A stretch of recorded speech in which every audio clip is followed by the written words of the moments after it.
Hey guys, welcome back to the channel, and today let me show you how to use the Tradingview alert system. Alright, it's gonna be a quick video. We're not gonna waste too much time on this topic. I'm just gonna give you guys a quick step-by-step guide on how to get this done. So let's jump straight into it. Now the first step will be to access the alert system. So to access the alert system, all you got to do is click on the alert button that's on the Tradingview dashboard. Next will be to create a new alert. So create a new alert by clicking on the new button that's in the alert menu, and then step 3 will be to set up your alert. So set up your alerts by adding conditions and actions.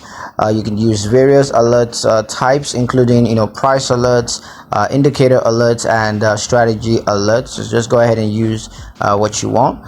And the fourth and final step will be to test and debug your alerts. So you want to test and debug your alerts using the alert system's inbuilt testing and debugging tools. So yeah, that's pretty much it on how to use the Tradingview alert system.